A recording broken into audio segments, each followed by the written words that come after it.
So this is a lesson on recording an ostinato using a MIDI controller keyboard. I'm going to select an instrument and record in a little ostinato, which is just a little repeated snippet of music. I'm using Studio One 4. I have the professional version, although you should be able to do everything I'm about to do on the free version, Studio One Prime. Okay, so first things first, I have a MIDI controller keyboard connected up to my laptop so I can play things in using an actual keyboard. You can get into the settings for that under Studio One Options, and you can see under External Devices, my external device happens to be a Samson Carbon 49 because that's the type of MIDI controller keyboard I'm using. Okay. So when you first fire up an empty song in Studio One, you'll see this screen here, and to choose an instrument to record in, I need to go to the Instruments panel, which I can access by clicking Instruments here, or I can click Instruments along the top there. Now I have quite a few options here. I have a lot of extra stuff installed, but I'm going to stick to the sort of stuff you'll likely be able to get in the free version. You should certainly have this Presonus drop-down box in the free version. But you can check what you actually have installed, again by going Studio One and then Installation, which will bring up this dialog box here, and there are all sorts of extra add-on bits and pieces available even with the free version for Studio One, which is excellent. They're loop libraries. I should probably go into Instruments, Presence, and there's heaps of stuff. Geez, I don't even have much of it installed really, I suppose. These two are a really good starting point. Yeah, so we'll close that one and we'll get on with creating an ostinato. I'm going to make a 4-bar ostinato. So you can see my time scale along the top, or time base, is currently in bars. So I've got bar 1, bar 2, bar 3, bar 4, and I should finish around on bar 5. So that I can then just duplicate that ostinato and get it happening over and over again. The next thing I need to check is my tempo. By default, it's just set to 120. Although I have something in my head that I'm going to record, I can just click the pace of that on the word tempo here, and it will adjust that tempo to whatever I'm clicking. Oh look, I was almost on 120 anyway. Pretty close. So just by clicking the beat on there, I get 116 beats per minute. That's fine. I'm also going to check that my metronome is turned on, so that should be blue. And then if I click on my little spanner, it will bring up this dialog box here, and I can see that I'm getting an accent on beat 1 of each bar, which is a clave sound, which will make it a little bit more clearer. It's more of a tangy click. And then on the beats, I'm getting a click. So it'll be really obvious to me where the first beat is and where the other beats are. I'm also going to turn this up a bit because it's really important I can hear that clearly and that I keep time with it. I'm also going to have a pre-count of 2 bars, which just means before I start recording, it's going to count first so I know exactly how fast I'm going and where to come in. And I'll demo that by just hitting record here. Alright, you can hear that pre-count working. I'm going to turn that up even a little bit more. Okay, now I'm going to choose an instrument, and I'm going to do that again by going to this Instruments panel here. I'm going to use the Presonus instruments. I'm going to use Presence, and under Artist Instruments there's some really nice sounds, free sounds in here. I quite like this fully detached strings, so I choose that just by clicking on it and dragging it in. Boom, and then I have my instrument.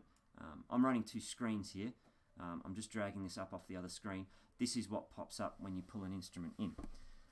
This dialog box allows you to do all sorts of edits and changes to your instrument.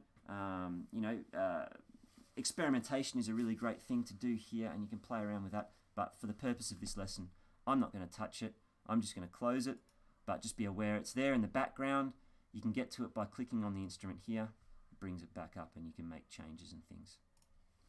Now, I can play my keyboard that I've got in front of me here, my little piano keyboard, or MIDI controllers they're called, and I can get a sound just by playing the keys. I might point out too, actually, if you do have this screen up, you can actually see which keys I'm pressing there. Okay, I'm going to close that now. And I'm going to try and record my 4-bar ostinato.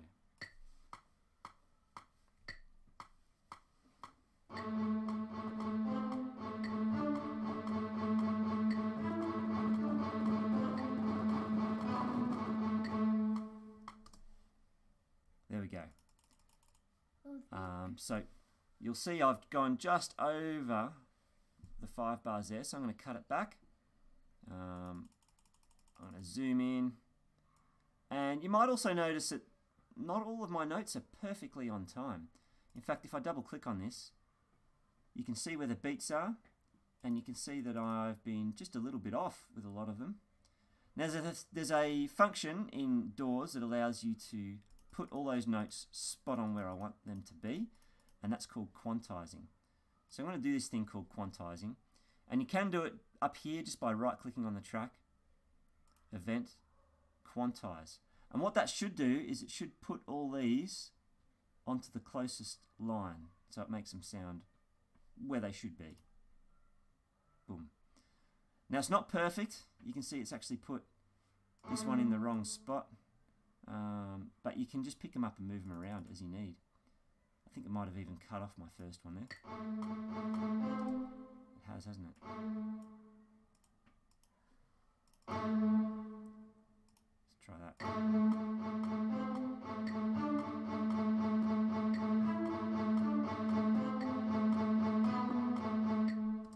And that's pretty good now. I'm pretty happy with that.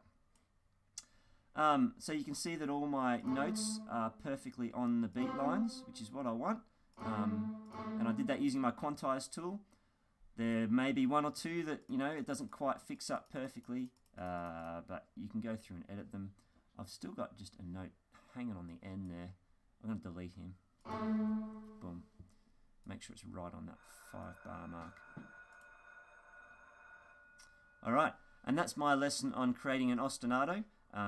You can just duplicate that and make it go even longer if you like by clicking on that ostinato and D in Studio One, or other DAWs will have their own way of doing that, but I can make lots of them and continue my sound on.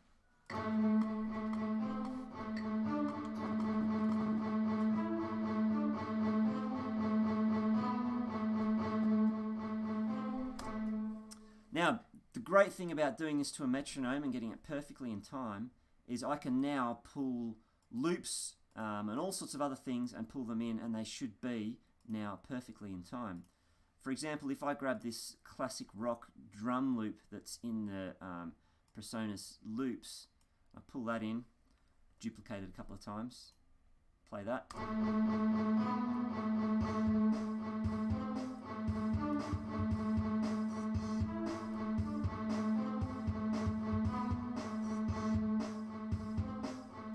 You see the drums are now perfectly in time with the strings and supporting them, and it works straight away. Okay, I hope you enjoyed that lesson on using a MIDI controller to record in a musical ostinato.